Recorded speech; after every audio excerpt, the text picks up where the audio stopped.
Tonight in this podcast, we are exploring a modern ghost story. A ghost story? I mean, I guess it kind of is, yeah. Right, because, okay, picture this. It's the end of the month, and you open your banking app, the money was there, and now it isn't. And the transition between those two states was entirely silent. Exactly, like you scroll through the lines of transactions, and every single purchase is yours. You remember the coffee, you remember that late night online order, the subscription renewal, but there is this profound disconnect. Yeah, you were looking at the literal math of your own life, but you never truly felt the money leave your hands.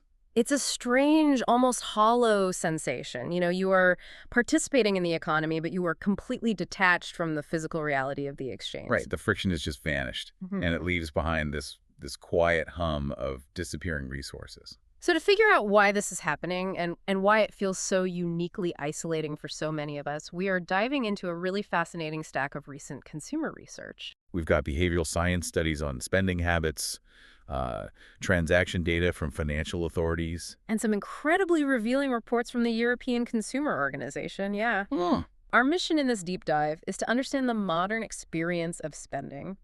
Like how the very architecture of our financial lives has been meticulously rewired to make our money invisible. And more importantly, we want to understand what that invisibility is actually doing to you on a deeply human level. Right. So let's start by just painting a picture of a completely ordinary moment. You are standing in a crowded coffee shop, or, maybe you are just curled up on your couch late at night, scrolling through a checkout page. We've all been there. Oh, absolutely. You see something you want, you double tap the side of your phone, or you click a single button, you glance at the screen, and you feel that tiny, satisfying little vibration against your palm. That subtle haptic feedback loop is a very calculated buzz. And that's it. The coffee is handed to you, or the item is shipped. It feels completely effortless. Honestly, it feels a bit like magic. It does feel like magic, but underneath that ultimate convenience, there is this subtle, lingering sense of disconnection. Yeah, because think about what didn't happen in that moment. There was no opening of a physical wallet. There was no counting out of paper bills, feeling the texture of the paper. You didn't wait for the cashier to hand back heavy metal coins. You are describing the complete absence of sensory feedback. I mean, for thousands of years, the exchange of value required a physical transfer of weight from your hand to another person's hand. Right, there was a literal physical exchange. Exactly. And because that tactile experience is now missing, your brain hasn't quite registered the loss of resources. You acquired a good, but your mind hasn't fully processed the cost of that acquisition. Let's put a name to this because it feels so normal to us now. But when you zoom out, it represents a massive, unprecedented shift in how human beings interact with value. What exactly is happening in our phones and our bank accounts? So behavioral scientists and consumer researchers refer to this phenomenon as payment mode transparency. Payment mode transparency. Okay. Yeah, and it is the foundational mechanism behind the rise of what industry analysts call invisible banking. Invisible banking. It sounds a little dystopian, honestly. Well, to understand it, we have to look at the intentional design of modern financial systems. The ultimate goal of financial technology, utilizing integrated APIs and banking as a service, is to eliminate absolutely all friction from the act of spending. So making it as smooth as possible. Precisely. Banking has been deliberately moved from the foreground of our conscious actions into the deep background of our digital lives. Okay, wait. I want to push back on the idea that this is something being done to us, though. Isn't this just the ultimate optimization of what we actually asked for? How do you mean? Well, think about driving a car. If you take the speedometer off the dashboard, you still feel the wind, you know you are moving forward, but you are stripped of the sensory feedback telling you how fast you're going. You just glide. Exactly, you're gliding. And frankly, we demanded that glide. Like, we hated standing in lines. We hated fumbling for exact change. Invisible banking just feels like the logical conclusion of our own obsession with convenience. That car analogy actually perfectly captures the dynamic. We asked the engineers for a smoother ride, and they delivered it by just removing the dashboard entirely. Right. But the behavioral science reveals the hidden cost of that smooth ride. Recent studies, particularly those analyzing Gen Z spending patterns, utilize a metric called the Payment Transparency Index. Okay, the Payment Transparency Index, what does that measure exactly? It measures a psychological phenomenon known as the pain of paying. The pain of paying. I mean, that sounds incredibly dramatic for buying a latte. Is that an actual biological mechanism, or is it just a clever metaphor? Oh, it is a literal neurological mechanism. Human beings evolved in environments of scarcity, right? Yeah. So we are biologically wired to guard our physical resources. That makes sense. Survival instincts and all that. Exactly. When you physically hand over a tangible object, like a crisp $20 bill, your brain processes that as a loss. Neurological studies show that this act actually stimulates the insula. Wait, the insula? Yeah, which is the region of the brain associated with experiencing physical pain and disgust. You're kidding. So it literally biologically hurts to hand over cash. A tiny bit, yes. That slight cognitive friction, that literal twinge of loss, it serves as a vital emotional checkpoint regulating our consumption. So the friction isn't just an annoyance we needed to optimize away, it's an evolutionary guardrail. Exactly. Okay, so if that is the baseline, how does the Payment Transparency Index measure what happens when we, remove the dashboard? So the index scores different payment methods on a scale of 0 to 100 based on how much of this biological friction they retain. Okay. Physical cash sits at a high transparency score 82. Mm-hmm. It carries strong visual, tactile, and emotional friction. You literally watch the resources leave your possession. And as we digitize the transaction, I imagine that score starts to plummet. It drops in direct correlation with the loss of physical interaction. So physical debit and credit cards fall to a transparency score of 61. Because you no longer see the cash, but you still engage in the physical act of pulling out a piece of plastic. Right, inserting a chip, perhaps typing in a PIN. It requires a physical sequence. Then as we move to app-based transfers, like scanning a QR code or navigating a banking app interface, the score falls to 47. Wow, okay. And finally, we arrive at the one-tap digital wallets, Apple Pay, Google Pay, the double tap on the smartwatch. Those plummet to a staggering 29 on the Transparency Index. A score of 29 compared to 82 for cash. That is, the visibility of money is effectively erased. Completely erased. But how does that drop from 82 to 29 actually manifest in my head? Like, are we really just biological machines reacting to a lack of physical friction? We actually can measure the manifestation in cognitive processing time. Researchers track what they call hesitation metrics, literally timing how long a person pauses to reflect before committing to a transaction. Oh, that's fascinating. So how long is the pause? When paying with physical cash, the average hesitation time is 4.3 seconds. During those 4 seconds, your brain is actively evaluating the trade-off. That makes total sense. 4 seconds is a long time when you are just standing at a register. It's enough time for your brain to say, do I really want to trade an hour of my labor for this item? Exactly. But when you switch to a digital wallet, that cognitive pause shrinks to a mere 1.1 seconds. 1.1 seconds, that's nothing. It's basically a reflex. Your brain barely has time to register the event, let alone evaluate the trade-off. Furthermore, eye tracking data reveals a really fascinating secondary effect. What's that? In these low transparency modes, consumers actually stop looking at the transaction totals. The gaze just drifts away from the price tag. They skip price comparisons entirely because the mechanism of paying has been reduced to a muscle reflex. We aren't even looking at the numbers anymore. And this invisible architecture is expanding at just an astonishing rate. Looking at the data from financial authorities, the use of digital wallets for transactions jumped from 8% in 2019 to 29% in 2023. It's a massive behavioral shift. Yeah.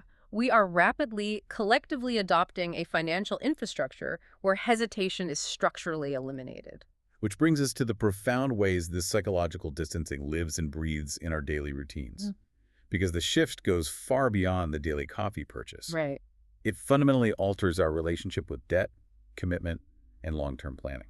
Let's look at those specific patterns, because I see this everywhere now, especially with buy now, pay later platforms, BNPL. Oh, absolutely. You are at an online checkout, and instead of confronting a steep, say, $200 price tag, the interface intercepts you with a cheerful, brightly colored button offering 4 easy payments of $50. That interface is a masterclass in behavioral reframing. Pay attention to the subtle manipulation of language there. Yeah, it doesn't sound like a loan. Not at all. The traditional vocabulary of debt, loans, and borrowing has been meticulously scrubbed from the user experience. It has been completely replaced by the language of installments, convenience, and flexibility. Wait, let me push back on that for a second, though. Isn't BNPL basically just the old-school department store layaway rebranded? Why is this cognitively any different than someone putting a refrigerator on layaway back in 1980? That's a great question. But the difference lies in the sequence of gratification and the timeline of the pain. Okay, break that down for me. With traditional layaway, you paid in installments before you received the item. You were practicing delayed gratification. The pain of paying was spread out, sure, but the reward was withheld until the commitment was met. Ah, right. You didn't get the fridge until it was paid off. Exactly. Now, pay later flips that entirely. It delivers the immediate dopamine hit of acquiring the item today, while pushing the pain of paying into an abstracted, invisible future. Oh, wow. You are making decisions about credit at the exact moment of peak desire, rather than during a time of thoughtful reflection. So, because the payment is broken into these invisible, automated future fragments, the psychological resistance completely vanishes. Poof, gone. You don't feel the weight of taking on a loan. It just feels like you are managing your cash flow with a clever hack. Structurally, however, it traps consumers in what researchers are now calling microdebt. Traditional borrowing usually involves a distinct, weighty decision, like sitting down at a bank to apply for a loan. Yeah, there's a lot of friction there. A ton of friction. Mm. But microdebt integrates borrowing directly into the impulse of daily consumption. It's death by 1,000 paper cuts. Precisely. And it leads to this incredibly passive financial existence. Like, we accept auto-renewing subscriptions, we rely on one-click checkouts, and we completely bypass our own internal budgets. The whole nature of spending has transformed. It really has. It used to be a conscious choice, an active, deliberate decision to part with resources. Now, spending is simply something you fail to actively stop. You are just drifting on a current of automated transactions. And that passive drift is the intentional outcome of the system. The architecture of your choices is being silently dictated by interface design. Because the platform's primary directive is to maximize conversion rates. Exactly, and to reduce shopping cart abandonment. Your personal financial well-being, your budget, your long-term goals, none of these are factored into their user experience equation. This brings us to an incredibly heavy emotional burden, and I really think we need to pause here, because if you are listening to this right now and you know exactly what that pit in your stomach feels like when you finally check your balance. Yeah, that sinking feeling. If you carry a quiet wave of guilt or shame about impulse buying, or if you constantly feel like you just lack the discipline to stick to a budget, we need to reframe this entire conversation. This is perhaps the most vital takeaway from all of the research we have synthesized today. If you feel a lack of self-control, or if you quietly tell yourself the story that you are simply bad with money, you must understand that your behavior is not a flaw. It is not a flaw. You are not broken. Let that land for a second. You are not broken. You are a human being operating within a highly optimized, multi-billion-dollar digital environment that has been meticulously engineered by some of the smartest minds on Earth to bypass your brain's natural accounting systems. They literally built the app to bypass your hesitation. Exactly. Your self-control isn't failing you.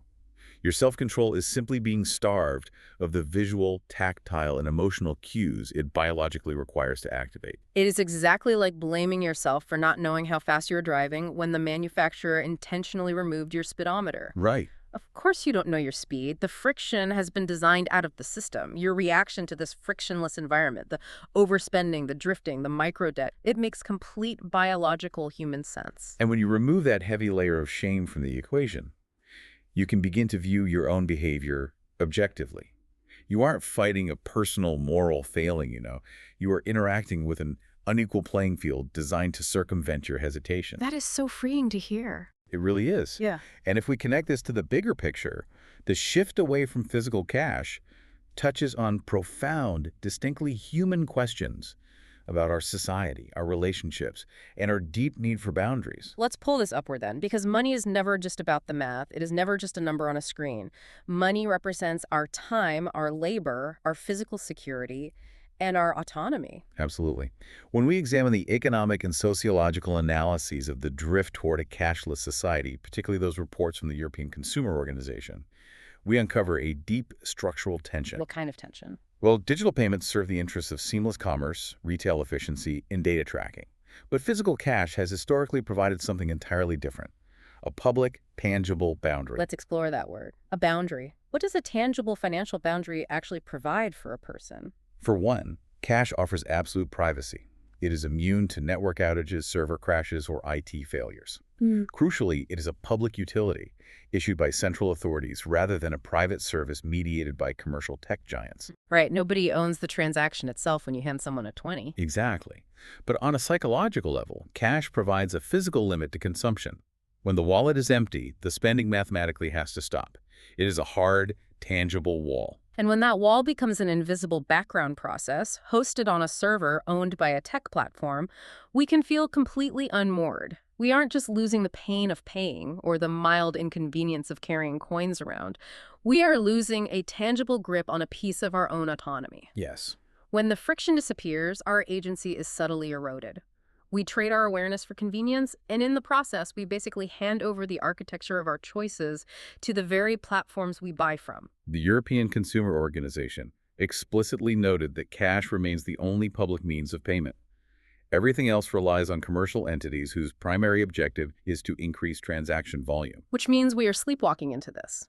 By accepting a fully frictionless digital ecosystem, we are transferring the control of our financial boundaries to private networks that benefit directly from our lack of hesitation.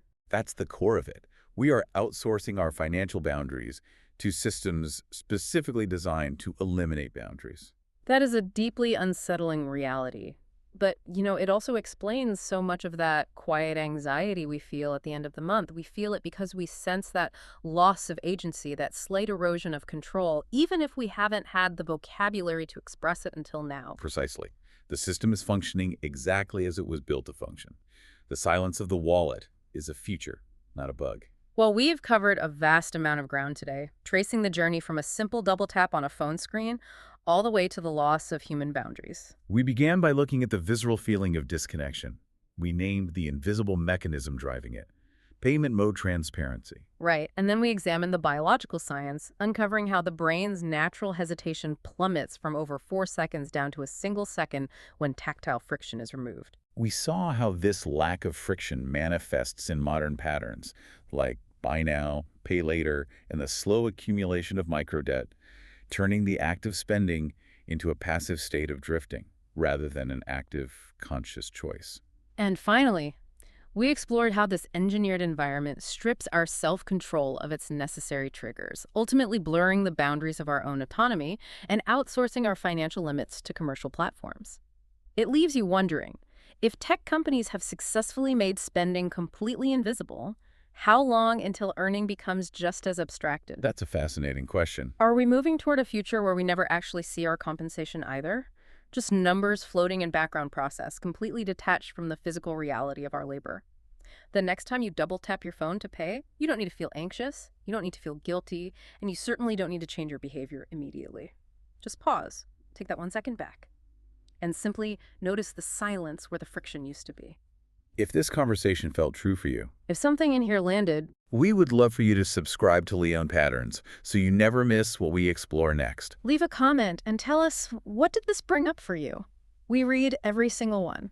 We are building a community here, people who think about money differently, Not as a number to chase. but as a human experience to understand. You are not alone in this. And we're genuinely glad you are here at Leone Patterns. Same pace, same questions.